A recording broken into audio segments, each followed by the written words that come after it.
దేవుని పరిశుద్ధ నామమునకు మహిమ కలుగును గాక. హల్లెలూయా. ఈ ప్రత్యేకమైన 7 దినాల ఉపవాస ప్రార్థనలో భాగముగా ఈ 4వ దినమున ఈ ప్రార్థన కూడికి వచ్చిన మీ అందరికీ నా యొక్క హృదయపూర్వక వందనాలు. దేవుడు మిమ్మల్ని మీ కుటుంబాన్ని దీవించును గాక. హల్లెలూయా. ప్రత్యేకించి 7 దినాల ఉపవాస ప్రార్థనని దేవుడు ఆత్మీయకముగా ఆశీర్వాదకరముగా దేవుడు జరిగిస్తున్నాడు. తన సేవకుల్లో నుంచి దేవుడు మనతో మాట్లాడుతూ ఉన్నాడు. హల్లెలూయా. ఇంతవరకు మన పాటల ద్వారా ప్రార్థనల ద్వారా దేవుని యొక్క నామాన్ని మహింపరిచాము. ఈరోజు ఇండియన్ క్రైస్తవ చరిత్రలో ప్రాముఖ్యమైన రోజు. చాలామందికి తెలియదు అనుకుంటాను. అపోస్తలుడైన తోమా ఇండియాకి వచ్చి క్రీస్తు శకం 52వ సంవత్సరంలో చెన్నై ప్రాంతంలో మలబార్లో వచ్చి దేవుని యొక్క సేవ చేసి ఆ చెన్నై సెయింట్ థామస్ అనే ప్రాంతంలో అతడు హతసాక్షిగా మార్చబడ్డాడు. కాబట్టి తోమా గారి ద్వారా ఇండియాలో రక్షణ సువార్త అనేది అది ప్రారంభించబడింది. అందుకు గుర్తుగా భారతదేశం తోమా చేసిన పనికి పోస్టల్ స్టాంపు కూడా ఒకటి రిలీజ్ చేసి జూలై 3వ తారీఖున భారత క్రైస్తవ దినముగా మార్చబడటం జరిగింది. హల్లెలూయా. కాబట్టి క్రైస్తవులుగా ఈ రోజున మనము గర్వముగా చెప్పుకొనదగే రోజు. ఆ రోజు అపోస్తలుడైన తోమా ఇండియాకి రాకపోతే మనకి యేసు ప్రభువు ఎవరో తెలిసేది కాదు, మనకి రక్షణ ఏమిటో తెలిసేది కాదు. ఇక్కడ ఆ రోజు యేసు ప్రభువు శిష్యుల్లో ఒక శిష్యుడైన తోమా ఇండియాకి వచ్చి కేరళ, అలాగే చెన్నై, కలకత్తా చాలా ప్రాంతాలు తిరిగి దేవుని యొక్క సువార్తని ప్రకటించాడు. కాబట్టి దేవుణ్ణి మనం ఎంతైనా ఆయన 100 దేశాల్లో తోమా ఎక్కడికి వెళ్ళలేదు, కానీ అంటే తోమాని తన శిష్యుని ఇండియాకి పంపించాడు. Praise the Lord. అంటే యేసయ్యకి ఇండియా మీద చెప్పండి, ఇండియా మీద ప్రేమ ఉందండి. హల్లెలూయా. అందుకని బైబిల్ గ్రంథంలో ఇండియా ఉందా లేదా? బైబిల్ గ్రంథంలో ఇండియా పేరు కూడా ఉంది. హల్లెలూయా. కాబట్టి మనము ఈరోజు తోమా గారి యొక్క ఆయన చేసిన దానిని మనం జ్ఞాపకము చేసుకున్న బద్దులమై ఉన్నాము. పోయినసారి మనము యెరికో గోడల్ని ఈ 7 దినాల యొక్క మెయిన్ కాన్సెప్ట్ యుద్ధము యెహోవాదే. యుద్ధము ఎవరెవరికంటే అది మనకి, మన ఇంటి పక్కన వాళ్ళకి కాదు, మనకి మన ఇంట్లో వాళ్ళకి కాదు, ఇది మనకి మన విరోధి అయిన సాతానికి. అది పాత నిబంధన గ్రంథం అంతా కూడా శరీరులతో జరిగిన యుద్ధం, కానీ క్రొత్త నిబంధన అంతా కూడా ఆత్మ సంబంధమైన యుద్ధం. Praise the Lord. పాత నిబంధన గ్రంథం అంతా కూడా కంటికి కనిపించే యుద్ధం, కానీ క్రొత్త నిబంధన యుద్ధం కంటికి కనిపించేది కాదు. ఇది మనసుతో చేసే యుద్ధం. ఇది ప్రతిరోజు చేసే యుద్ధం. శరీరముతో, లోకముతో, శత్రువుతో మనం యుద్ధము చేయాలి. అది కాబట్టి యుద్ధం ఎవరు చేస్తారంటే యుద్ధశూరులు మాత్రమే చేస్తారు. కాబట్టి యెరికో పట్టణంలో జరిగిన పరిస్థితి గట్టిగా మూసివేసినప్పుడు దైవజనుడు యెహోషువకి దేవుడు చెప్పినట్లుగా చేసినప్పుడు, వాళ్ళు దాన్ని ఖచ్చితంగా ఆచరించినప్పుడు ఆ తలుపులు గట్టిగా వేయబడినా, ఆ తలుపులు ఎంత ఎత్తుగా ఉన్నా, అవి ఎంత లావుగా ఉన్నా, వాళ్ళు దేవుడు చెప్పినట్టు చేసినప్పుడు ఆ తలుపులన్నీ కూడా అవి పేలిపోయి గోడలన్నీ కూడా కూల్చబడ్డాయి. Praise the lord. యెరికో పట్టణము శాపగ్రస్తం అయిపోయింది. కాబట్టి దేవుని ప్రజలకి ఎదురుగా నుంచిన ఏది కూడా ఉండలేదండి. హల్లెలూయా, హల్లెలూయా, హల్లెలూయా. కాబట్టి దైవజనుడు యెహోషువకు దేవుడు చెప్పినది మొదటగా ప్రతి ఒక్కరూ కూడా యుద్ధ సన్నద్ధులు అవ్వాలి. అంటే దానికి అర్థమైంది, ప్రతి ఒక్కరూ కూడా పోరాడటానికి, అంటే దానికి అర్థమైందంటే అలర్ట్గా ఉండాలి. ప్రతి ఒక్కరు కూడా సిద్ధపడి ఉండాలి. ఏదో లేజీగా లేకపోతే ఏదో నామకార్థముగా వచ్చాము ఆ సమస్యలు చూసి అక్కడే ఉండటం కాదండి. చాలామంది అలాగే ఉంటారు. చాలామంది క్రైస్తవులు ఆ సమస్యలు అలాగే చిక్కుబడి ఆ వ్యాధి బాధ వచ్చిన రాజీ పడకూడదండి. ఏం చేయాలి? యుద్ధ సన్నద్ధులు అవ్వాలి. Praise the Lord. అంటే దేవుని మందిరానికి రావాలి. కూర్చోండి, సరిగా సెట్ అవ్వండి, లైన్లో కూర్చోండి, తిరుగుతూ ఉండవాకండి. మీరు చిన్నపిల్లలు కాదు. ప్రైజ్ అలా అది ప్రతిదీ నా చేత చెప్పించుకోకూడదు. వేరే దైవజనులు వచ్చినప్పుడు కూడా అది డిసిప్లిన్ అనేది చాలా ప్రాముఖ్యమైన విషయం. యుద్ధ సన్నద్ధులు అవ్వమని దేవుడు యెహోషువకి చెప్పాడు. రెండవదిగా వాళ్ళు ఆ పట్టణం చుట్టూ 6 మార్లు తిరగాలి. అంటే ఒక క్రమాన్ని దేవుడు నేర్పిస్తున్నాడు, ఒక డిసిప్లైన్గా తిరగాలి. ప్రైజ్ అలా. కాబట్టి మన ఆత్మీయ జీవితంలో భక్తి ఎలాగంటే అలా చేస్తే సెటిల్ అవుట్ అవ్వదండి. నాకు ప్రార్థన వచ్చులే, నాకు అయ్యొచ్చులే, నాకు ఇంకా ఎవరితో సంబంధం లేదంటే కుదరదండి. ఖచ్చితంగా ఏది చేసినా అది క్రమముగా ఉండాలి. There is a discipline.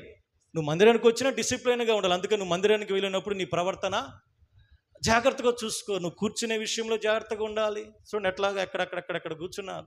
ఎవరైనా కొత్తగా వచ్చిన వాళ్ళు ఒక లైన్లో ఒక క్రమముగా, ప్రైజ్ అలా ఒక డిసిప్లైన్గా కూర్చుని ఎంత చక్కగా ఉంటుంది. ఇక్కడ మీ లైన్లో చాలామంది ఇక్కడ చూసే వాళ్ళకి ఎలాగుందంటే అక్కడెక్కడ ఇట్లాగా యేసు ప్రభు వారికి 5 చేపలు పంచుతున్నట్టుగా ఇట్లా కూర్చున్నారు. హల్లెలూయా. ఒక లైన్లో ఒక క్రమముగా కూర్చుంటే అది ఎంతో చూడముచ్చటగా ఉంటుంది. హల్లెలూయా. కాబట్టి దేవుడు తన ప్రజల్లో ఆయన డిసిప్లిన్ చాలా అవసరం ఆత్మీయంగా. అది మనం చేసుకునేదే. అది ఎవరు మనకు వచ్చి నేర్పించారండి.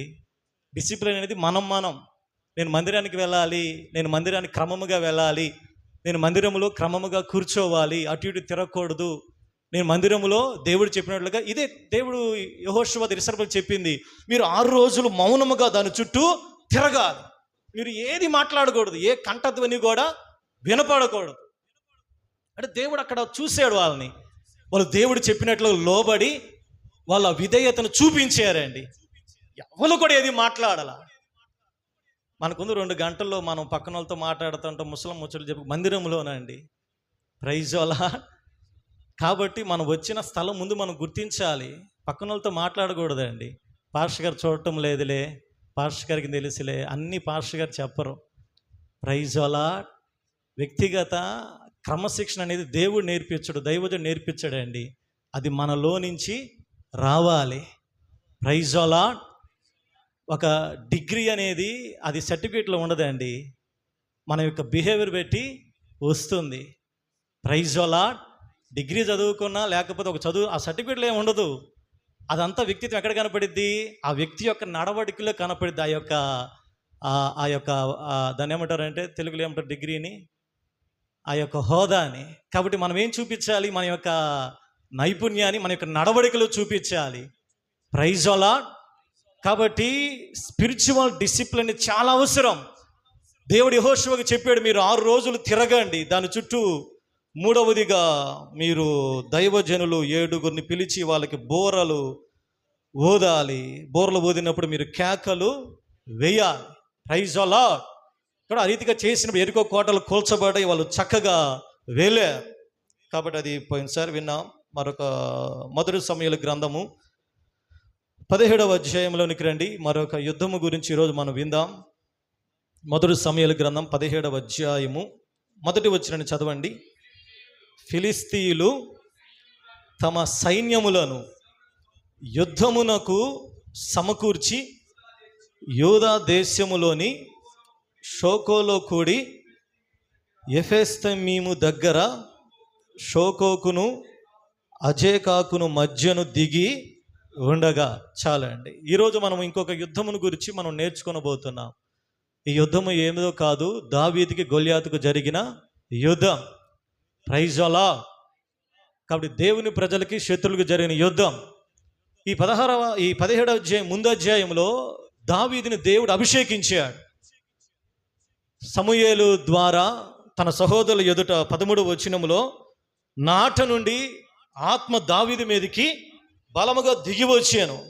తర్వాత సమూయేలు లేచి రామాకు వెళ్ళిపోయాను. 17వ అధ్యాయం యుద్ధం స్టార్ట్ అయ్యింది. అంటే ముందు అధ్యాయంలో దావీదుని దేవుడు దేని కొరకు సిద్ధపరిచాడు తెలుసా?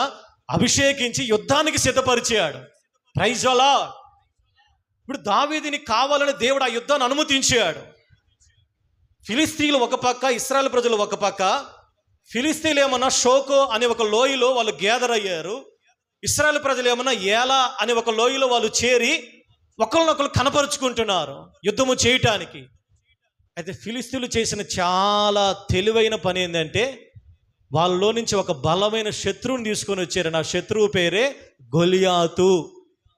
ఆ గొలియాతు ఎలాంటి వాడంటే అవన్నీ చదవడానికి సమయం లేదు. ఆ గొలియాతు గురించి వివరించడానికి 3, 4, 5, 6, 7 అంటే దాదాపు 5 వచనాలు ఉన్నాయండి శత్రువు గురించి. గొలియాతు ఎంత బలము కలిగిన వాడో, గొలియాతు ఎంత యుద్ధశూరుడో, గొలియాతు ఎంత పరాక్రమం కలిగిన వాడు 5 వచనాలు వ్రాయబడి అండి గొలియాతు గురించి. ప్రైజోలా. కానీ దావీదు గురించి ఏది కూడా వ్రాయబడలేదు. ఒకటి దావీదు దేవుని అభిషేకముతో నింపబడ్డాడు. ఇప్పుడు అసలు విషయానికి వస్తే ఇశ్రాయేలు ప్రజలు ఒక పక్క, ఫిలిస్తీన్లు ఒక పక్క. ఈ ఫిలిస్తీన్లో నుంచి శత్రువు బయలుదేరుతా ఉన్నాడు.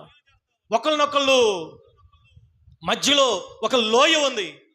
అయితే ఫిలిస్తీయుడు ప్రతిరోజు కూడా ఇశ్రాయేలు ప్రజల దగ్గరికి వెళ్ళి, మీరందరూ సౌలుకు దాసులు కారా? మీలో ఎవరైనా సరే ఒక్క వ్యక్తిని ఏర్పరచుకొని నా దగ్గరికి పంపించండి. ఒకవేళ మీరు గెలిస్తే మేము మీకు దాసులం అవుతాం, మేము గెలిస్తే మీరు మాకు దాసులు అవ్వాలి.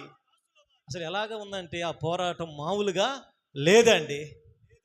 ఇలా జరుగుతూ ఉంటే ఆ మాటలకి 11వ వచనంలో సౌలును ఇశ్రాయేలీలందరూ కూడా ఆ ఫిలిస్తీని మాటలు వినినప్పుడు బహుభీతులైపోయారండి. శత్రువు యొక్క మాటలు విన్నప్పుడు ఇశ్రాయేలు ప్రజలు, సౌలు అందరూ కూడా భయపడిపోయారు. భయపడిపోయి మొత్తము దాక్కున్నారు. ఇంక ఎవ్వరూ కూడా శత్రువుని ఎదుర్కోవటానికి ఇంక ఎవ్వరు కూడా వెళ్ళలేకపోయారు. అలాగే జరుగుతూ ఉన్నాయి. దాదాపు ఫిలిస్తీయుడైన గొలియాతు 40 రోజులు అదే రీతిగా అరుస్తూ ఉన్నాడు. అదే రీతిగా జరుగుతూ ఉన్నాయి. ప్రజలందరూ కూడా శత్రువు దగ్గరికి వెళ్ళడానికి ఎవరు కూడా ధైర్యము చాలలేదు. ఎందుకంటే శత్రువు యొక్క కేకలు ఆ రీతిగా ప్రజల్లో భయాలందరినీ కలుగు చేస్తూ ఉన్నాయి. ప్రజల్ని భీతులకి గురి చేస్తూ ఉన్నాయి. ప్రజలకు అనేక రకమైన ఆ యొక్క ఒత్తిడికి గురి చేసి ఎవరు కూడా శత్రువు దగ్గరికి వెళ్ళటానికి కూడా, అతనికి స్వరాన్ని వినటానికి కూడా ధైర్యము చేయలేదండి. మన జీవితంలో కూడా శత్రువు అనేక రీతిలుగా శత్రువు యొక్క స్వరాన్ని వినిపింపు చేస్తాడు. అది ఏ స్వరమైనా సరే, అది ఒకవేళ మీ భవిష్యత్తును గూర్చి, ఒకవేళ మీ బిడ్డలను గూర్చి, ఒకవేళ మీ యొక్క జీవితంలో వస్తున్న ఆ సమస్యలను గూర్చి. రాత్రి కూడా మనం విన్నాము కదా, యెజబెలు ఒక స్వరాన్ని దైవజనుడైన ప్రవక్తకి పంపించింది. Praise the lord. ఏ స్వరం అది? దేవుని స్వరము కాదండి, భయపెట్టే స్వరం. ఆ స్వరానికి మరి దైవజనుడు ప్రవక్త ఎందుకు భయపడ్డాడో మనకైతే తెలియదు. కానీ ముందు అధ్యాయంలోనే ఆకాశం అగ్ని దింపాడు, 800 ప్రవక్తల్ని చంపేశాడు. అంత ధైర్యము కలిగి తొడకొట్టి ఛాలెంజ్ చేశాడు ఏలియా. మీ దేవుడైతే మీరు అగ్ని దింపడు, నా దేవుడైతే నొక్కనే ఉంటాను. చివరికి ఏలియా ప్రార్థన దేవుడిని అద్భుతము జరిగించాడండి. కానీ తర్వాత అధ్యాయంలో యెజబెలు యొక్క స్వరాన్ని విని ప్రవక్తకి భయము చేసింది. మరణాపేక్ష కలిగిన వాడై నాకు ఇంత మటుకు చాలని ప్రార్థన చేసుకుంటున్నాడు. ఏలియా జీవితంలోనే కాదండి, మనం ఏలియాకు ఉన్న లక్షణాలు మన దగ్గర ఒకటి కూడా లేదండి. ఏలియా అనే ఒక స్త్రీ భయపెడితే ఈరోజు కూడా దేవునికి విరోధముగా పనిచేసే ఆత్మ శత్రువు నిన్ను కూడా అనేక రీతులుగా భయపెట్టాలని చూస్తాడు. నిన్ను భయానికి గురి చేస్తాడు. నేను అనేక రీతులుగా నీకున్న వ్యాధిని బట్టి కానీ, నీకున్న పరిస్థితులను బట్టి కానీ అనేక రకములైన దాడికి గురి చేసి నిన్ను ముందుకు సాగకుండా చేస్తాడు. ఇశ్రాయేలు ప్రజలు, సౌలు కూడా, రాజు కూడా భయపడిపోయాడు, భీతి చెందాడు. కాబట్టి ఈరోజు మీరు భీతి చెందుతున్నారా? మీరు భయపడుతున్నారా? మీరు ఒకవేళ భయము గుండా వెళ్తున్నారా? మీరు ఒకవేళ శత్రువుని సాతాను వాడి స్వరాన్ని విని మీరు కూడా ఒకవేళ కృంగిపోతున్నారా? మీరు దేవుడు మీతోనే ఈ వర్తమానాన్ని మాట్లాడుతున్నాడు. అందరూ చప్పలు కొడుతూ దేవుని యొక్క నామాన్ని మహిమపరుద్దాం. హల్లెలూయా. ఏ స్వరాన్ని విని ఏలియా భయపడ్డాడో, ఏ స్వరాన్ని విని ఏలియా కలత చెందాడో, ఏ స్వరాన్ని విని ఏలియా డిప్రెషన్కి వెళ్ళిపోయాడో, ఈరోజు ప్రియ దేవుని సంగమా, నీ జీవితంలో కూడా శత్రువైన స్వరము ఏ రీతిగా నీకు వినపడుతుందో దేవుడు అంటున్నాడు, ప్రైజ్ ది లార్డ్, భయపడవద్దు. హల్లెలూయా. భయానికి లోనవద్దు, భయపడకుడి. బైబిల్ గ్రంథం 340 సార్లు భయపడకుడి, భయపడకుడి, భయపడకుడి అనే వాగ్దానం ఉందండి. నువ్వు యుద్ధానికి వెళ్ళినప్పుడు శత్రువు వాడే మొట్టమొదటి ఆయుధము నిన్ను భయానికి గురి చేయటము. గుర్తుంచుకోండి. నిన్ను ఎలాగైనా సరే, ఇక్కడేమన్నా భయము పక్కన వచనాల్లో, పక్కన వచనములు 17వ అధ్యాయములో 32వ వచనం చదవండి. ఈ ఫిలిస్తీని బట్టి ఎవరి మనసును కూడా కృంగ నిమిత్తము లేదు. ఒకటేమన్నా భయపడిపోయారు, భయంలో ఆటోమేటిక్గా కృంగిపోతున్నారు. ఇంకా ధైర్యం ఏడొస్తుంది, ఇంకా ఆ బలం ఏడొస్తుంది, కృంగిపోయారు. ఆ స్వరం వినంగానే ఏదో వాళ్ళు ఒక ఒత్తిడికి గురైపోతూ ఉన్నారు. కానీ ఇంతమంది కృంగిన, సౌలు కృంగిన, ఇశ్రాయేలు ప్రజలు కృంగిన, దావీదు కృంగలేదు. హల్లెలూయా. దావీదు శత్రువు స్వరాన్ని విన్నప్పుడు రోషము తెచ్చుకున్నాడు. Praise the lord. దావీదుకి రోషం వచ్చింది, దావీదుకి ధైర్యం వచ్చింది. ఎందుకు దావీదుకి రోషం వచ్చింది? మిగతా ప్రజలకి, రాజుకి ఎందుకు కృంగిపోయారంటే వాళ్ళు దేవుని ఆత్మ పని చేయటం లేదండి, అభిషేకం లేదు, వాళ్ళు యుద్ధ సన్నద్ధులు అవ్వలేదు, వాళ్ళకి శత్రువు ఎవరో తెలియదు, శత్రువు మీద దేవుడు ఎంత అధికారం ఇచ్చాడో తెలియదు. ఈరోజు నీకు శత్రువు మీద దేవుడు నీకు ఇచ్చిన అధికారము తెలియనంత కాలము వాడు చేసే ప్రతిదానికి నువ్వు భయపడతావు. చీకటికి భయపడతావు, వ్యాధికి భయపడతావు, తలనొప్పికి భయపడతావు, నిందకి భయపడతావు, అవమానానికి భయపడతావు, చిన్న తుమ్ముకు భయపడతావు, దగ్గుకు భయపడతావు. ఎప్పుడైతే నువ్వు దేవుని అభిషేకంతో నింపబడతావో, దేవుడి నిన్ను శక్తి కలిగిన ఆత్మతో నింపబడినప్పుడు దేనికి భయపడే వ్యక్తిగా దేవుడి నిన్ను చేయడండి. హల్లెలూయా, హల్లెలూయా. నెహెమ్యా ప్రార్థనతో యెరూషలేము యొక్క ప్రాకారాలని తిరిగి కడతానికి బయలుదేరాడు. శత్రువు అనేక రీతిలుగా నెహెమ్యాని ఎలాగైనా భయపెట్టాలని 6వ అధ్యాయంలో దైవికమైన దాడి చేస్తా ఉన్నాడండి. నిందలు పంపించాడు. విన్నాం కదా అంతకుముందు వారములలో నెహెమ్యా ఏ రీతిగా 7 రకములుగా యుద్ధానికి వచ్చారు, నిందించారు, అవమానపరిచారు, చెడ్డ ప్రచారం సృష్టించారు, ఒక అబద్ధ ప్రవక్తి నోవద్యాన్ని తెచ్చి దొంగ ప్రవచనాలు పుట్టించారు, గర్భాలయంలోకి వెళ్ళిపోమని పారిపోమని చెప్పారు. కానీ నెహెమ్యా ఇవన్నీ కూడా ఎలాగ తట్టుకున్నాడు తెలుసా? 6వ అధ్యాయం 12, 13, 14 చదవండి. ఇంతటి వాడనైన నేను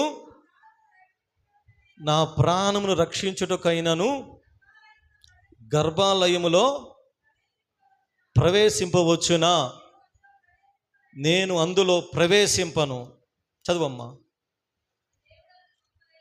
అప్పుడు దేవుడు అతనిని పంపలేదనియు టోబియా సన్బలటును అతనికి లంచం ఇచ్చి నా విషయమై తేటగా నేను కనుగొన్నాను. అందువలన చూడండి, నెహెమ్యాకి ఏమొచ్చిందండి? భయం వచ్చిందండి, భయం వచ్చింది. ఎందుకో తెలుసా? నెహెమ్యా మీద ఆ రీతిగా శత్రువు దాడి చేశాడు. సన్బలట్టు టోబియా రూపములో, నెహెమ్యా నీ మీదకి శత్రువు రాబోతున్నాడు, గర్భాలయంలోనికి వెళ్ళి దాక్కో, ఇది దేవుడు చెబుతున్నాడు అని చెప్పారంట. Praise the Lord. శత్రువు చాలా కన్నింగ్ అండి. అందుకనే మనం శనివారం 3 వారాలు విన్నాం, ప్రతి ఆత్మను నమ్మక మనం ఎట్టి ఆత్మ కలిగిన వారమో తెలుసుకోవాలండి. ప్రతి స్వరాన్ని నమ్మకూడదమ్మా, ప్రతిదాన్ని నమ్మకూడదు, ప్రతిదాన్ని కూడా నమ్మకూడదు. శత్రువు దేవుడి పేరు కూడా వాడుకుంటాడండి. నెహెమ్యాని అలాగే శత్రువు వాడుకున్నాడు. దేవుడు మాట్లాడుతాడు, నెహెమ్యా ఇదిగో గర్భాలయం నుంచి నువ్వు వెళ్ళి గర్భాలయంలో దాంకో. కానీ నెహెమ్యా ఆ గర్భాలయంలోకి వెళ్ళి దాంకున్నాం. ఎందుకంటే గర్భాలయంలోకి ఎవరంటే వాళ్ళు వెళ్ళకూడదండి. ప్రధాన యాజకులు మాత్రమే ఏడాదికి ఒకసారి అడుగు పెట్టాలి. మిగతా సామాన్యులు అడుగు పెడితే వాళ్ళకి మరణశిక్ష అని పాత గ్రంథంలో వ్రాయబడి ఉంది. నెహెమ్యా దేవుని దగ్గర కనిపెట్టి ప్రార్థన చేశాడేమో, దేవుడు బయలుపరి, నెహెమ్యా నువ్వు వెళ్ళొద్దు, అది నేను చెప్పిన మాట కాదు. అది శత్రు స్వరముని గ్రహించినప్పుడు నెహెమ్యా భయం వచ్చిందండి. అంటే దానికి అర్థమేం తెలుసా? శత్రువు ఈ రీతిగా కూడా దాడి చేస్తాడా? అందుకని కింద నెహెమ్యా ప్రార్థన చేస్తున్నాడు, దేవా నాకు విరోధముగా ఆ చెడ్డ వాళ్ళు చేసిన వాళ్ళని జ్ఞాపకము చేసుకోయ్యా, నోవద్య అనే ప్రవక్తిని కూడా జ్ఞాపకము చేసుకో. సేమ్ ఇదే రీతిగా ఈ దావీదు యొక్క యుద్ధములో కూడా, ఈ గొల్యాతు యుద్ధములో కూడా శత్రువు వాడుతున్న ఆయుధము మొదటిగా గొలియాతు నుంచి తన స్వరాన్ని వాడుతున్నాడు. ఈరోజు దేవుడు విరోధముగా నీకు ఏ స్వరం అయితే వినపడుతుందో నువ్వేం చేయాలి తెలుసా? దేవుని అభిషేకముతో నింపబడి నువ్వు దేవుని స్వరమును మాత్రమే వినే వ్యక్తిగా ఉండాలి. హల్లెలూయా. అపవాది స్వరాన్ని వినవాకండి, don't hear the voice of devil. అపవాది యొక్క స్వరాన్ని వినవాకండి. అపవాది తంత్రములు కలిగిన వ్యక్తి. వాడు ఎలాగ నిన్ను భయపెట్టాలని, నిన్ను బెదిరించాలని, నేను ఎలాగైనా కృంగతీయాలని అనేక రీతులుగా వాడి స్వరాన్ని నీకు వినిపింపచేస్తాడు. ఈ రోజుతోటి మీ జీవితాల్లో పనిచేస్తున్న అపవాది స్వరములన్నీ యేసు నామములో ముయ్యబడును గాక. అపవాది స్వరమును దేవుడు రద్దు చేయగలిగిన దేవుడు అండి. అపవాది స్వరము ముయ్యబడితేనే గాని దేవుని స్వరము మనకి వినపడదండి. సౌలు ఇశ్రాయేలు ప్రజలు అపవాది అయిన గొల్యాతు స్వరాన్ని వింటున్నారు, కానీ దావీదు ఒక్కడే దేవుని స్వరాన్ని వింటున్నాడండి. చప్పలు కొట్టు దేవుని నామాన్ని మహిమపరుద్దాం. హల్లెలూయా. ఈరోజు నీవు ఈ 4వ దినమున ఈ రోజు నుంచి అపవాది స్వరాన్ని వినవాక, అది నింద అయినా, అది వ్యాధి అయినా, అది బాధ అయినా, అది కరువైనా, అది ఖడ్గమైనా, అది నీ భవిష్యత్తును గూర్చి అయినా, అది నీ బిడ్డలను గూర్చి అయినా, శత్రువు నేను ఏ స్వరముతో నేను కృంగతీస్తున్నాడో ఈరోజు దైవజనుడిగా మాట్లాడుతున్నాడు. ఇక నీ జీవితంలో అటువంటి స్వరము వినపడకుండా దేవుని స్వరము మాత్రమే, నిన్ను ధైర్యపరచగలిగిన స్వరము మాత్రమే నువ్వు వినగలిగిన వ్యక్తిగా నువ్వు ఉండాలండి. హల్లెలూయా. శత్రువు చేసే చేయనివ్వండి. శత్రువు ఒకవేళ ఆ స్వరాన్ని ఎంత బలమైనా భయానికి చోటు ఇవ్వవాకండి. భయపడేవాడు యుద్ధశూరుడు కాదండి. Praise the Lord. భయపడేవాడు క్రైస్తవుడు కాదండి. యోహాను రాసిన మొదటి పత్రిక 4వ అధ్యాయము 4వ వచనములో ఎందుకో తెలుసా, ఒకవేళ శత్రువు మన ఎదుట బలముగా ఉన్నా, నేను చెప్పినప్పుడు చదవండి, శత్రువు ఎంత బలముగా ఉన్నా, గొలియాతుకి ఎన్ని యుద్ధ కవచాలు ధరింప చేసిన, గొలియాతు ఎత్తు ఎంతో తెలుసా? 3 మూరలండి. దాదాపు 3 మూరలంటే, మూరంటే 1.5 అడుగు. అంటే 3 మూరలంటే క్షమించండి 3 మీటర్లు, రాంగ్ చెప్పాను. 3 మీటర్లు అండి. 3 మీటర్లు అంటే 6 మూరలు. 6 మూరలు అంటే 6 అడుగులు, 6 అర్ధలు అంటే 3, మొత్తం దాదాపు 9 అడుగులు ఎత్తండి. అంత ఎత్తుగలిగిన వ్యక్తి. అతని గురించి చూడు అక్కడ. అంటే ఒకసారి చదివితే మీకు అర్థమైంది. శత్రువు గురించి కూడా మనం తెలుసుకోవాలండి.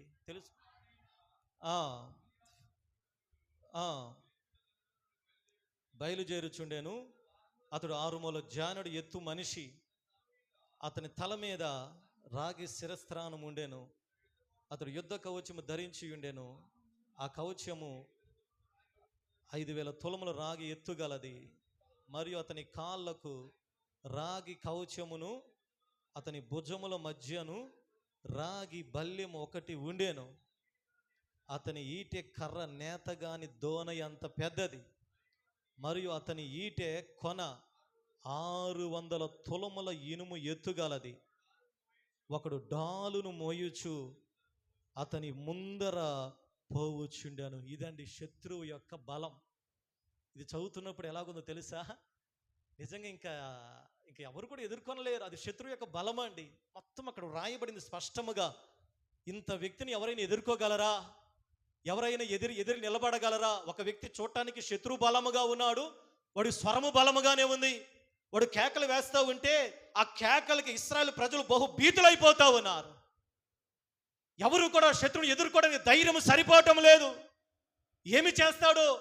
ఒక పక్క మరణ భయం, ఒక పక్క దాస్యంలోకి వెళ్ళిపోతామని చెప్పి అందరూ దాగుకున్న పరిస్థితి. అయితే అటువంటి సమయంలో ఇదే స్వరము దావీదుకి వినపడింది. హల్లెలూయా. ఇదే స్వరాన్ని దావీదు విన్నాడు. దావీదు భయపడలేదండి. హల్లెలూయా. దావీదు భీతి చెందలేదు.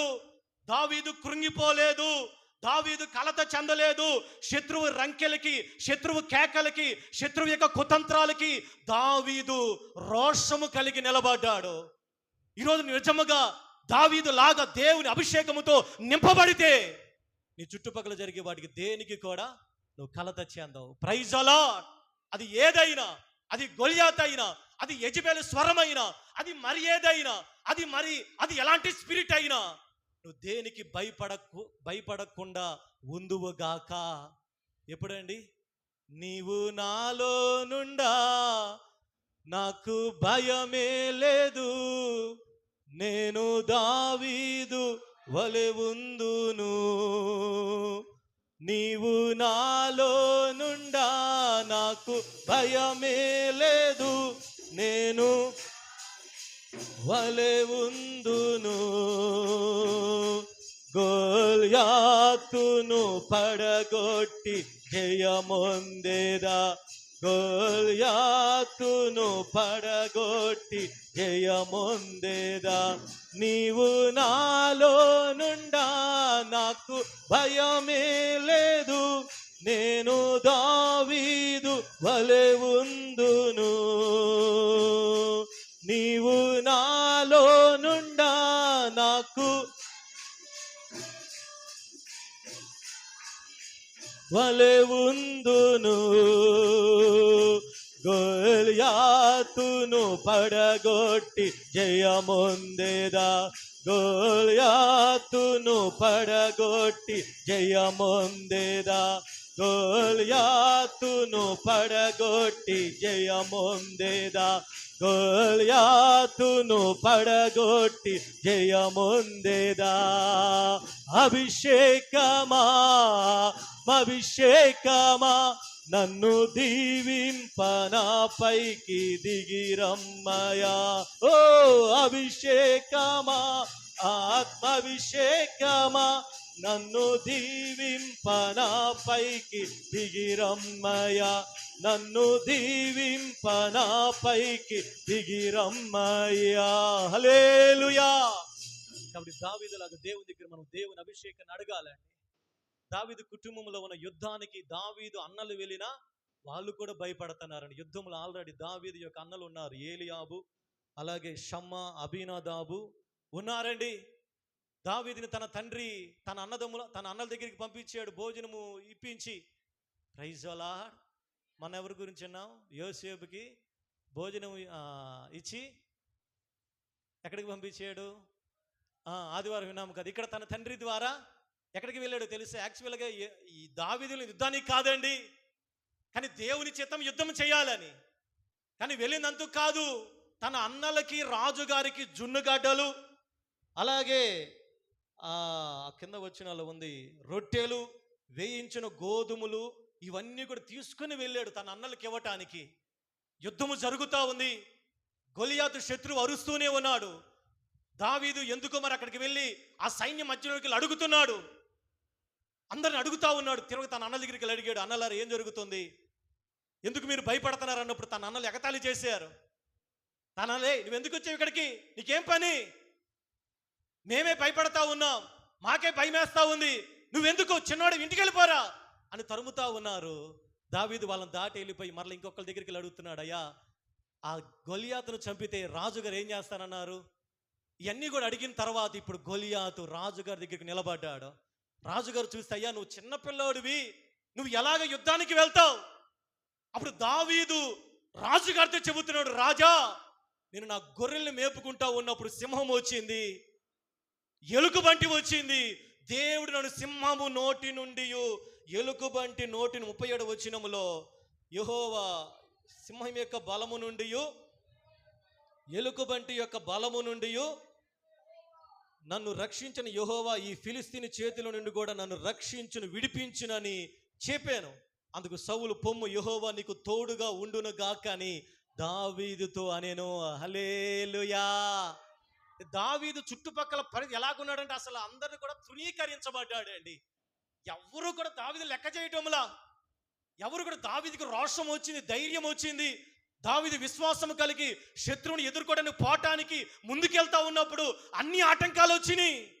ఆటంకాలన్నీ పక్కన పెట్టాడండి. Praise the lord. తృణీకరాన్ని పక్కన పెట్టాడు. ఆ యొక్క తృణీకరించే తత్వాన్ని పక్కన పెట్టి యుద్ధంలో శత్రువుని ఎదుర్కోవటానికి ముందుకు వెళ్ళాడు. రాజుగారి దగ్గర నిలబడ్డాడు. రాజుగారికి ధైర్యముగా చెప్పాడు, అయ్యా దేవుడు సింహపు నోటి నుండి అలాగే ఎలుకబంటి నోటి నుండి నన్ను తప్పించాడయ్యా. నిజముగా నా దేవుడు సింహపు నోటి నుండి ఎలుకబంటి నోటి తప్పించగలిగితే ఈ ఫిలిస్తీని చేతిలో నుంచి కూడా దేవుడు నన్ను తప్పించగలడు. చూడండి ఏం ఆడుతున్నాడు చూడండి. ఇప్పుడు తన విశ్వాసాన్ని కనపరుచుకున్నాడండి. Praise the lord.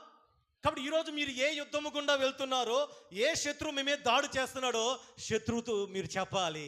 ఏమి చెప్పాలి? Praise the Lord. శత్రువా మీకా అంటున్నాడు, నా మీద అతిశయించవద్దు, నేను క్రింద పడినాను, తిరిగి లెగుస్తాను. ఈరోజు మీరు చెప్పండి దేవునితోటి, ఆ సమస్యతో చెప్పండి. దేవుడు ఒకప్పుడు కాపాడితే ఈరోజు కూడా దేవుడు నన్ను కాపాడగలడు. ఒకప్పుడు నా వ్యాధి నుంచి దేవుడు స్వస్థపరిస్తే ఈరోజు ఏ వ్యాధి అయినా దేవుడు స్వస్థపరచగలడు. ఒకప్పుడు దేవుడు నన్ను విడిపిస్తే ఈ యొక్క పరిస్థితులు కూడా దేవుడు విడిపించగలడు. నువ్వు చెప్పగలగాలండి. దావీదు అదే రుజువు చేసుకున్నాడు. Praise the Lord. కాబట్టి ఇంతవరకు కాపాడిన దేవుడు ఇక ముందు కూడా నన్ను కాపాడతాడని చెప్పి రాజుగారి దగ్గర తను నిరూపించుకొని వెళ్ళాడు. వెంటనే రాజుగారు దీవించి పంపిస్తున్నాడు. వెంటనే దావీదు గారికి యుద్ధ కవచాలు అన్ని ధరింపచేశారండి. అన్ని రక్షణ శిరస్త్రాలు మొత్తం ధరింపచేసినప్పుడు అవన్నీ మోయలేక దావీదు గారు అటు ఇటు కింద పడిపోయాడు. Praise the Lord. అవన్నీ కూడా తీసుకొని పక్కన ఇసిరేసి దావీదు ఆ లోయలోనికి 5 నున్నని రాళ్ళు తీసుకొని ఆ యొక్క ఆ వడిసెలు తీసుకొని వెళ్ళాడండి. దానికి అర్థమైందంటే దావీదుకి ఆ యొక్క రాజుగారి యొక్క ఆ యుద్ధోపకరణాలు ధరింపచేయాలని చూశారు. అవి సెట్ అవ్వాలా. Praise the Lord. కాబట్టి ఇప్పుడు దావీదు యుద్ధాన్ని దావీదే చేయాలండి. హల్లెలూయా. ఎందుకు దావీదుకి సరిపోలో తెలుసా? ఒకవేళ అవి ధరించుకొని చేస్తే పేరు ఎవరికి వచ్చేది తెలుసా? సౌలుకు వచ్చేది. సౌలు రేపు చెప్పుకునేవాడు, దావీదు నా యుద్ధోపకరణాలు ధరించుకున్నాడు కాబట్టే అతనికి జయం వచ్చిందని. కాబట్టి నువ్వు యుద్ధంలో వెళ్ళినప్పుడు ఎవడి సలహాలు వినవాక, దేవుడి నీకు ఆలోచన చేత నువ్వే యుద్ధము చేయాలి, నువ్వే ముందుకెళ్ళాలి, నువ్వే ముందుకు సాగాలి. దావీదు సెట్ అవ్వాలా? నీకు ఎవరి సెట్ అవ్వండి. నీ యుద్ధము నీదే. Praise the Lord. నీ పోరాటం నీదే, నీ యొక్క జీవితం నీదే. ఎవరి సలహాలు కూడా నీకు సెట్ అవ్వండి. Praise the lord. దావీదుకి ఎవరి సరిపలు పక్కన ఇసిరేసాడు. దేవుడిచ్చిన ఆలోచన చొప్పున ఆ ఏటిలోనికి వెళ్ళి 5 రాళ్ళను వడిసెలు తీసుకుని వెళ్ళాడు. యుద్ధ రంగంలో ప్రవేశించాడు. Praise the Lord. చుట్టుపక్కల అందరూ ఆశ్చర్యంగా చూస్తున్నారు. ఇదేంద్రో బాబు, మా ఒంటి నిండా యుద్ధ కవచాలు ఉన్నాయి కానీ మాకు అంత ధైర్యం లేదు. ఈరోజు మందిరానికి వస్తున్నాం కానీ మన దగ్గర ధైర్యం ఉండటం లేదండి. పిరికివారిగానే కనపడుతున్నాం. హల్లెలూయా. పిరికితనం లేదా? దేవుడు మనకి పిరికి ఆత్మనివ్వలేదమ్మా మరలా భయపడటానికి. హల్లెలూయా. ఇంద్రియ నిగ్రహము కలిగిన ఆత్మనిచ్చాడు. అంతకంటే ఎక్కువగా తన దత్త పుత్రాత్మను దేవుడు మనకి ఇచ్చాడు. చప్పలు కొడుతూ దేవుని యొక్క నామాన్ని మహిమపరుద్దాం. భయపడవాకని. శత్రువు ఎంత బలముగా పని చేస్తున్నా, శత్రువు తను అగపరుచుకున్నా, శత్రువు ఒకవేళ మీ మీద దాడికి వచ్చినా భయపడకుడి. దావీదు కలిగిన రోషం మీరు కలిగితే శత్రువు ఎంత బలముగా వాడు ప్రవర్తించిన దావీదు భయపడి యుద్ధ రంగంలోనికి వెళ్ళాడు. అందరూ చూస్తా ఉండి ఏమి జరుగుతుందా అని వెళ్ళి గొల్యాతు ఎదురు నిలబడ్డాడు. గొల్యాతుకి అసలు దావీదు కనపడటం లేదు. గొల్యాతు దావీదుని తిరస్కరించాడండి. నేనేమన్నా కుక్కన నా మీదకి వస్తున్నావు అన్న ఎగతాళి చేశాడు. వెంటనే దావీదు అక్కడ యెహోవా నామాన్ని 46వ వచనం చదవండి. లేకపోతే 40 చదవండి, నేను చదువుతున్నాను. ఫిలిస్తీయుడు కర్ర తీసుకొని, నువ్వు నా మీదకి వచ్చుచున్నావే, నేను కుక్కనా అని దావీదు చెప్పి తన దేవతల పేరిట దావీదుని శపించాడు. నా దగ్గరకు రమ్ము, నీ మాంసమును ఆకాశ పక్షులకును భూ మృగములకు ఇచ్చివేతును నా ఫిలిస్తీయుడు దావీదుతో అనగా, దావీదు నువ్వు కత్తియు ఈటెయు బల్యమును ధరించుకుని నా మీదకి వచ్చుచున్నావు. అయితే నువ్వు తిరస్కరించిన ఇశ్రాయేలీయుల సైన్యములకు అధిపతి యెహోవా పేరిట నేను నీ మీదికి వచ్చుచున్నాను. హల్లెలూయా, హల్లెలూయా. ఈ దినమున యెహోవా నిన్ను నా చేతికి అప్పగించును, నేను నిన్ను చంపి నీ తల తెగ నరికివేతును. చూడు ఎంత స్ట్రాంగ్గా ఉన్నాడో, ఎంత బలముగా ఉన్నాడో. దేనిని బట్టి? తనకున్న బలాన్ని బట్టే, తన ఒంటి మీద ఉన్న యుద్ధ కవచాలను బట్టే, తనకి ఏదైనా యుద్ధాభ్యాసం ఉందా? ఎప్పుడైనా యుద్ధము చేశాడా? ఎప్పుడైనా శత్రువుని ఎదుర్కొన్నాడో? లేదండి. 16వ అధ్యాయంలో తనకు కలిగిన అభిషేకాన్ని బట్టి. అభిషేకం ఏదైనా ఏ కాడినైనా విరిచివేయగలదు. అభిషేకం ఎటువంటి భయాన్నైనా తొలగించగలదు. అభిషేకము నీకు ధైర్యాన్ని ఇవ్వగలదు. అభిషేకము ఎట్టి శ్రమలోనైనా నిన్ను నిలబెట్టగలిగినది దేవుని యొక్క అభిషేకము. హల్లెలూయా. దావీదుకి అంత ధైర్యం యాడ్ నుంచి వచ్చిందండి. గొల్యాతు చూస్తే అంత ఎత్తు ఉన్నాడు. దావీదు చిన్నపిల్లవాడికి యుద్ధోపకరణాలు యుద్ధ కవచాలు లేవు. ఒక 5 రాళ్ళు తీసుకొని వెళ్ళాడు. అసలు నిజంగా జరిగిద్దా? ఇది సాధ్యమేనా? శత్రువు నిజంగా కూలటం సాధ్యమేనా? సౌలు వీళ్ళందరూ కళ్ళార్పకుండా చూస్తున్నారు, ఏం జరిగిద్దా? అన్నలో పక్క తిట్టుకుంటున్నారు, వీడు చచ్చిపోతాడేమో అని అనుకుంటా ఉన్నారు. వెళ్ళాడు, ప్రార్థన చేశాడు, యెహోవా పేరట నీ మీదకి వస్తున్నాను అన్నాడు. ఆ వడిసెలు తీసుకొని విసిరేసాడు. ఒకే ఒక్క రాయిని సంచిలో చేపెట్టాడు. ప్రార్థన, ఆ రాయి కొట్టంగాల్ని అది నుదుటికి తగిలి వెనక్కబడవలసిన వ్యక్తి ముందుకి బొక్కబొరలా పడ్డాడండి. హల్లెలూయా. యాక్చువల్గా నుదుటి మీద కొడితే వెనక్క పడాలి కదా, ముందుకు ఎందుకు పడ్డాడు? దేవుని శక్తి అది. వెనక నుంచి దేవుడు తన్నాడండి. రాయిలో శక్తి లేదమ్మా. కరెక్ట్గా గురి చేసేసరికి వెనక నుంచి దేవుడు తన్నాడు గొలియాతుని, ముందుకి పడ్డాడు. హల్లెలూయా. యుద్ధములో జయము వచ్చింది. దావీదు గొలియాతు యొక్క ఆ కత్తిని తీసుకొని ఆ కత్తితోనే గొలియాతు యొక్క 51వ వచనములో వాని తలను తెగవేశాను. ఫిలిస్తీయులు తమ శూరుడు చచ్చుట చూచి పారిపోయినప్పుడు ఇశ్రాయేలు వారును యూదా వారును లేచి జయమని అరచుచు లోయ వరకు షరాయం ఎక్రోను వరకు ఫిలిస్తీయులు తరమగా ఫిలిస్తీయులు అందరూ కూడా హతులైపోయి వాళ్ళు గాతు ఎక్రోను పట్టణములకు కూలిరి. హల్లెలూయా. ఆ రీతిగా దేవుడు ఆ రోజు గొలియాతు యొక్క యుద్ధములో దేవుడు చిన్నవాడిని దావీదు నిలబెట్టుకొని యుద్ధంలో దేవుడు జయమను గ్రహించాడు. కాబట్టి రెండోదిగా మీ ఆత్మీయ జీవితంలో కూడా మీరు వెళ్ళినప్పుడు శత్రువు అనేక రీతులుగా మీ మీద దాడి చేయవచ్చు. మీ మీద ఎలాగైనా మొదట చెప్పినట్లు ఎలాగైనా వాడి స్వరాన్ని మీకు వినిపింప చేయవచ్చు. కానీ మీరు ఏది చేసినా మీ ఫోకస్ అపాన్ గాడ్, దేవుని మీద మీరు మీ యొక్క ఆ యొక్క దృష్టిని కేంద్రీకరించాలి. Praise the lord. అపవాది యొక్క భయాలకి, కలవరాలకి, నిందలకి, శోధనలకి భయపడవాకండి. వాడు ఎవరినైనా వాడుకుంటాడు. వాడు ఎవరి ద్వారా అయినా మిమ్మల్ని శోధించాలని చూస్తాడు. శత్రువు ఎంత పెద్దగా కనపడినా ఈరోజు ఒకవేళ మీకు పెద్దగా కనపడుతున్నాడు మీ 4వ రోజున. హల్లెలూయా. ఈరోజు మీకు వ్యాధి పెద్దగా కనపడుతుందేమో, ఈరోజు మీకు వచ్చిన సమస్య పెద్దగా కనపడుతుందేమో, ఈరోజు మీకు కనపడుతున్న ఆ నింద పెద్దగా కనపడుతున్నదేమో. దేవుడు తలుచుకుంటే ఒక్క క్షణములో మట్టుమాయము చేయగలిగిన సర్వశక్తి కలిగిన దేవుడు ఆయన. చప్పట్లు కొడుతూ దేవుని యొక్క నామాన్ని మహిమపరుద్దాం. చప్పట్లు కొడుతుండగానే ఇదిగో గొలియాతు లాంటి కలవరములన్నీ యేసు నామములో తొలగించగలిగిన దేవుడు ఆయన. ఒకటి చేయాలి. నువ్వు నిజంగా క్రైస్తవుడు అయితే భయానికి చోటు ఇవ్వకూడదండి. చాలా నిద్రపోతున్నారు, నేను అర్థమే కావట్లేదు. అసలు దవల కింద చేయబెట్టి నిద్రపోతున్నారు. చప్పట్లు కొడతానికి కూడా మాకెందుకుల యుద్ధాలు, హల్లెలూయా అనుకుంటున్నారా?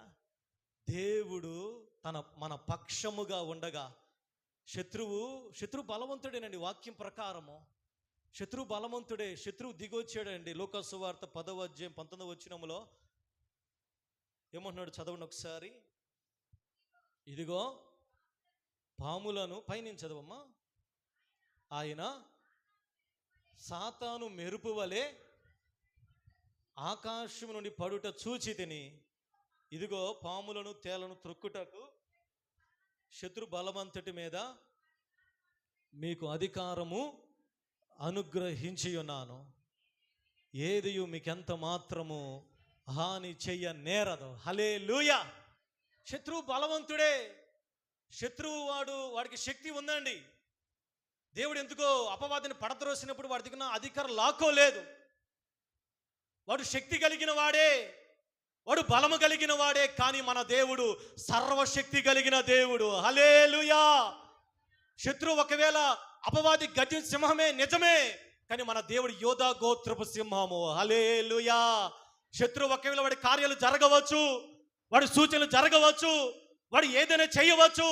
కానీ నువ్వు దేవుని పక్షంగా నిలబడితే దేవుడు మన ద్వారా బలమైన కార్యములు చేయగలిగిన దేవుడు. హల్లెలూయా. దేవుడు నీ పక్షము నిలబడాలంటే ఏ భయానికైనా, ఎటువంటి దానికైనా, ఏ స్వరానికైనా నువ్వు లెక్క చేయకుండా ముందుకి వెళ్ళాలి. Praise the lord. ఏ మనిషి స్వరమైనా, ఏ నరమాంస స్వరమైనా, అది ఏ స్వరమైనా ఈ రోజు నుంచి నీలో ఉన్న స్వరములన్నీ, అందుకనే మనుషుల యొక్క మాటలు కలిగి నొప్పి నీకు తగలకుండా ఆయన తనేం చేస్తాడంట? మాటు చేయగలిగిన దేవుడు అండి. అపవాదం డైరెక్ట్గా వచ్చి మాట్లాడండి. నల్లని బట్టలు వేసుకొని గజ్జలు కట్టుకొని మాట్లాడండి. మనుషులను వాడుకుంటాడు భయపెడతానికి, కొంతమందిని వాడుకుంటాడు. అప్పుడు డైరెక్ట్గా వచ్చి లేదా చూసిన లక్కని మాట్లాడడం. హల్లెలూయా. అపవాది అందుకనే ఎఫెసీ పత్రిక 6:11 మీరు అపవాది యొక్క తంత్రములో తెలుసుకోండి. అపవాది గురించి కాదని మనం తెలుసుకోవాల్సింది, అపవాది యొక్క తంత్రాలు తెలుసుకోవాలమ్మా. తెలుసుకున్నవాడే నిజమైన క్రైస్తవుడు. తంత్రం అంటే తెలుసా? మంత్రం కాదండి, తంత్రం తెలుసా? తంత్రం అనే దానికి పర్యాయ పదాలు కుయుక్తి, మోసగాడు, మాయాదారి, లేకపోతే ఎన్నో రకాలుగా ఉన్నాయి. కపటముగా, చాలా కన్నింగ్ అనమాట. ఒక మాట చెప్పండి, ఇంగ్లీష్లో కన్నింగ్ అంటారు. కన్నింగ్ అంటే వాడు ఎలాగా పని చేస్తాడో తెలియదు అండి. నీకు తెలియదు, వాడు చాలా కన్నింగ్. నేను ఎలాగ డిసీవ్ చేస్తాడో, నేను ఎలాగ మోసం చేస్తాడో వాడు ఉపయోగించే తంత్రం మామూలు విషయం కాదు. వాడు ఎవరి ద్వారా నీ బలహీనత వాడికి తెలుసు. నేను ఎలాగ భయపెట్టాలో వాడికి తెలుసు.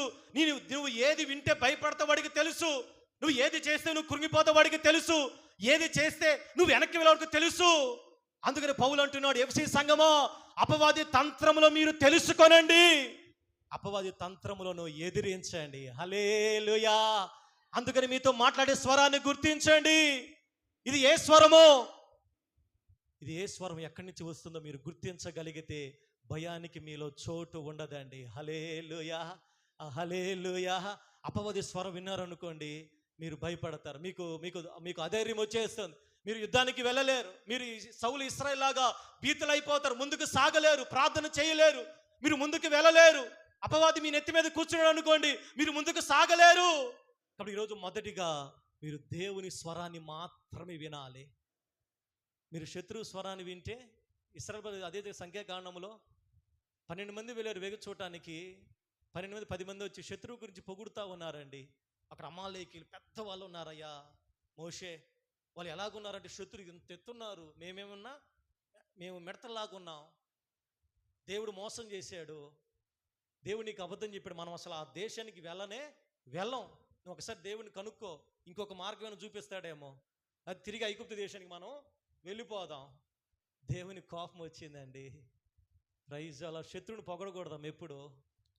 దేవునికి ఎందుకు శత్రువుని పొగుడుతూ ఉన్నారండి. అసలు వాగ్దానం చేసి దేవుడు అంత ప్రయాసపడి 10 తెగుళ్ళు ఫరో ఎదుట పుట్టించి, ఫరో మనసును కఠినపరచి ఎర్ర సముద్రం మొత్తాన్ని సైన్యాన్ని నాశనం చేసి తీసుకొస్తే, ఒకసారి వేగ చూడడానికి వెళ్ళండి అయ్యా, ఆ దేశం వెలగ చూసిరండి అంటే వచ్చి శత్రుని పొగుడుతూ ఉన్నారు. కానీ ఇద్దరు యెహోషువ కాలేబులో ప్రైజ్ అలాడు దావీదు వలె వాళ్ళందరూ నిమ్మలపరిచి మనం ఖచ్చితంగా దేశానికి వెళతాం.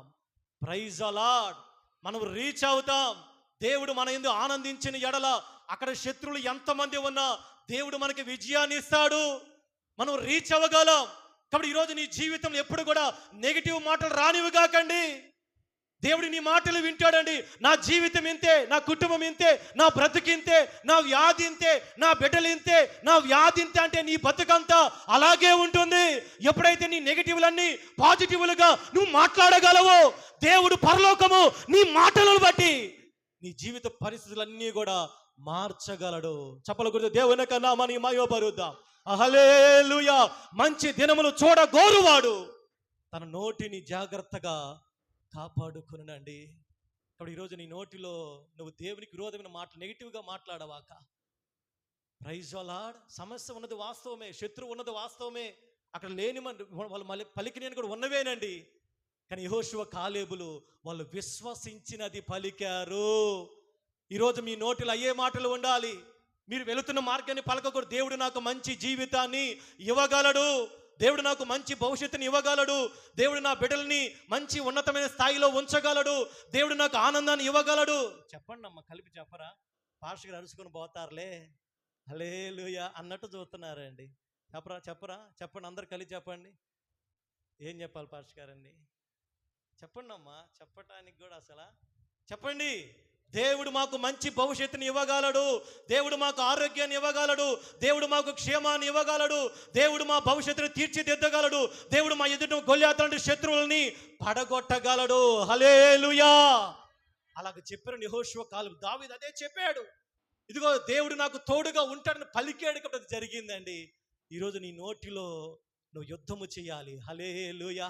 నీ నోట్లు మాటలు బట్టి దేవుడు నీ యుద్ధము చేయగలిగిన దేవుడు ఆయన ముగించేస్తున్నాడు. ప్రియ దేవుని సంగమా, కాబట్టి దావీదు యొక్క జీవితంలో, గొల్యాతు యొక్క జీవితంలో వారు భీతులైనప్పటికీ దావీదుకు కలిగిన అభిషేకాన్ని బట్టి దేవుడు గొప్ప ధైర్యాన్ని కలుగు చేసి, శత్రువు ఎంత బలముగా ఉన్న, శత్రువు ఎంత యుద్ధ కవచములు ధరింప చేసుకున్న ఒక్క దావీదును బట్టి దేవుడు ఇశ్రాయేలు ప్రజలందరినీ కాపాడాడండి. కాబట్టి ఈరోజు అభిషేకము కలిగిన వ్యక్తులు కావాలండి. మీకేం యుద్ధ కవచం అవసరం లేదమ్మా, కత్తులు కటార్లు మనకేం వద్దండి. ఒకటి అభిషేకం. Praise the Lord. ఎక్కడ అభిషేకం ఉంటుందో అక్కడ విడుదల ఉంటుంది. ఎక్కడ అభిషేకం ఉంటుంది? యెషయా గ్రంథం 11వ అధ్యాయంలో యెషయా ముద్దు నుంచి చిగురు పుట్టును యెహోవా ఆత్మ జ్ఞాన వివేకములకు ఆధారము ఒక ఆత్మ, తెలివి బుద్ధి వివేచనయు కలుగు ఆత్మ అతని మీద నిలుచును. హల్లెలూయా. కాబట్టి ఈరోజు ఒకటి దావీదు ఎలాగ యుద్ధము చేయగలడు, ఎలాగ గొల్యాతుని ఎదిరించగలిగాడు. అతను యుద్ధాభ్యాసం లేదే, అతను యుద్ధంలో ఉన్న మిలిటరీ వ్యక్తి కాదే, అతను ఎటువంటి జ్ఞానము లేదు కదా, అంత బలమే అండిచి వచ్చింది. అంత ఎత్తుగా ఉన్న గొల్యాతు ఎలాగ జయించి ఒకటే నా ముందు 16వ అధ్యాయంలో సమూయేలు యొక్క అభిషేకము నాట నుంచి దావీదు మీదకి బలముగా దేవునికి అభిషేకము దిగి వచ్చింది. హల్లెలూయా. కాబట్టి అభిషేకము నేను ఏ యుద్ధమునైనా చేపిస్తుంది. అభిషేకం నేను ఏ యుద్ధ రంగంలోనైనా నిలబెడుతుంది. అభిషేకము నీ ద్వారా నీ చుట్టుపక్కల పరిస్థితులు మార్చగలుగుతుంది. అభిషేకము ప్రతి కాడిని విరగగొడుతుంది. అభిషేకము ప్రతి భయాన్ని పారదోలుతుంది. అభిషేకం నేను ధైర్యాన్ని నీకు ఇస్తుందండి. హల్లెలూయా. ఎంతమంది సిద్ధంగా ఉన్నారు ఇప్పుడు గొల్యాతుని ఎదుర్కోవటానికి? Praise the Lord. హల్లెలూయా. మోకరిని ప్రార్థన చేసుకుందాం. దావీదు మీద నిలిచిన ఆత్మ మా మీదకి రానివ్వండి నాయన. దావీదు అభిషేకించబడినప్పుడు అయా గొల్యాతుని ఎదిరించగలిగాడు. యుద్ధ కవచాలు పని చేయలేదు. 5 రాళ్ళను తీసుకున్నాడు, ఒకే రాయితో కొట్టి చంపాడు దావీదు. వెనక పడవలసిన వ్యక్తిని దేవుడే తన్ని ముందుకు పడేటట్లుగా చేశాడు. ఈరోజు ఒకవేళ మీరు జీవితాల్లో అటువంటి పరిస్థితులు గుండా వెళ్తున్నారేమో, అపవాది స్వరాలు మీకు వినపడుతున్నాయేమో, మీ జీవితం అయిపోయింది అని. రాత్రి మనం విన్నాము కదా, ఇంకా చాలును. ఆ స్వరం వినంగానే ఏలియా భయపడిపోయాడు అండి. ఒకవేళ ఈరోజు ఏ స్వరము మిమ్మల్ని భయపెడుతుందో, ఏ స్వరము మిమ్మల్ని కలవర పెడుతుందో, ఏ స్వరము దేవునికి అప్పగించుకోండి అమ్మా. దేవునికి నామకార్థంగా ఉండవాకండి. ఏ స్వరము మిమ్మల్ని, మీ బిడ్డల భవిష్యత్తు గురించి ఏ స్వరము భయపెడుతుందో నాకైతే తెలియదండి. ఇశ్రాయేలు ప్రజలు వాళ్ళు భీతులు అయిపోయారు. ఆ స్వరం వినినప్పుడల్లా వాళ్ళు భయపడిపోతా ఉన్నారు, వాళ్ళు దాక్కుంటా ఉన్నారు. ఈరోజు ఏ స్వరం నిన్ను భయపెడుతుందో, ఏ స్వరం విన్నప్పుడు నువ్వు కృంగిపోతున్నావు, ఒకవేళ డాక్టర్ చెప్పిన మాటను బట్టి కృంగిపోతున్నావేమో, ఒకవేళ చుట్టుపక్కల ప్రజలు చెప్పిన మాట విని కృంగిపోతున్నావేమో, ఒకవేళ మనుషుల మాటలు నిన్ను గాయపరుస్తున్నాయేమో, మనుషుల యొక్క హేళనలు నిన్ను నిందలుగా నిన్ను కృంగతీస్తావనో ఏమో. ఈరోజు దుష్టుడు ఏ రీతిగా నీ మీద దాడి చేసి నాకైతే తెలియదు, కానీ ఈరోజు దేవుని అభిషేకము నేను ఏ స్వరాన్ని కూడా వినపడకుండా చేస్తుంది. దావీదు దుష్టుని స్వరాన్ని వినలేదండి, దేవుని స్వరాన్ని విని ధైర్యముగా నిలబడ్డాడు.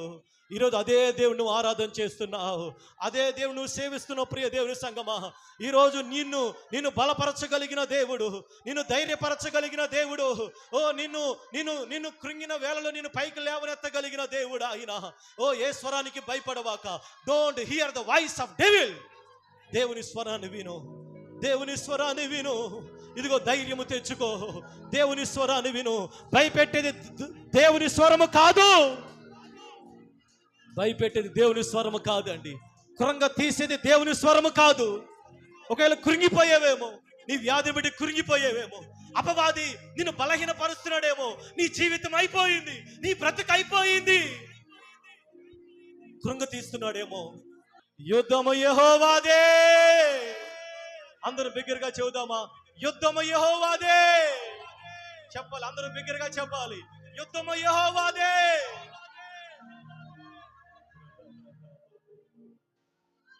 శత్రు కోటలన్నీ కూల్చబడతావు.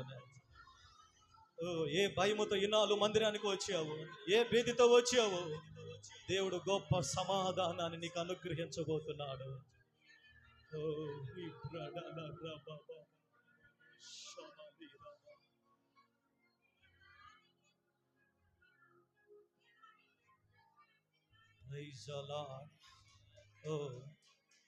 దేవుడు ప్రతి ఒక్కరిని దేవుడు దీవించబోతున్నాడు, దేవుడు ఆశీర్వదించబోతున్నాడు. ప్రతి చేతి పనులు దేవుడు దీవించబోతున్నాడు.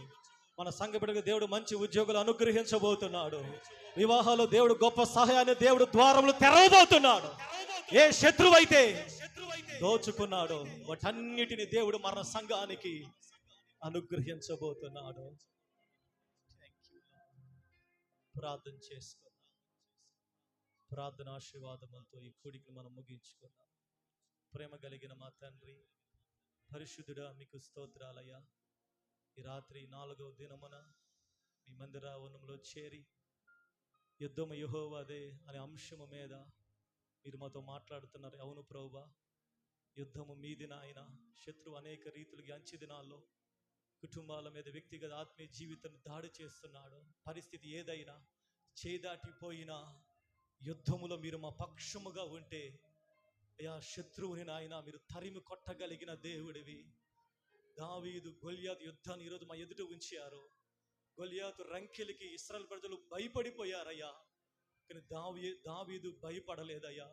మేము కూడా శత్రువు అనేక రీతులుగా అనేక స్వరాలు మనకి వినిపో చేసినప్పుడు మేము భయపడిపోతున్నాం. మా భవిష్యత్తును గురించి, మా ఫ్యూచర్ గురించి ఈ రోజు నుంచి నాయన వాడి స్వరము వినకుండా మీ స్వరమే వినటానికి ద్వారములు తెరవండి నాయన. ఏదైనా తోటల అపవాది స్వరము విన్నప్పుడు నాయన, అయ్యా శోధకుడు వచ్చాడు. మీ స్వరము నాయన శక్తి, మీ మాట మాకు బ్రతుకునిస్తుంది, మీ మాట మాకు జీవాన్ని ఇస్తుంది అయ్యా. మీ మాట మాకు నెమ్మదిని ఇస్తుంది, మీ మాట మాకు నాయన జీవాన్ని ఇస్తుంది నాయన. మీ మాట చాలయ్యా, మీ మాట చాలు. దావీదు ఏ రీతిగా ఒక్క రాయితో శత్రువుని చంపాడు, ఆ ధైర్యం మాకు దయచేయండి, నిబ్బరము దయచేయండి. ఇంకా మా ఎదుట 3 రోజులు మాత్రమే ఉన్నాయి నాయన. మేము ఎక్కడ యా మీకు విరోధమైన వాటి చోటు ఇవ్వకుండా ముందుకు సాగి ఈ 7 దినాల ప్రార్థనలో గొప్ప విజయమును చూచుటకు సహాయము చేయమని యేసు నామములో అడిగి వేడుకొనుచున్నాము తండ్రి, ఆమేన్.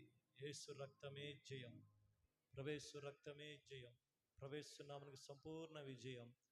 పవాది క్రినాశమ కలుగును గాక. హల్లెలూయా.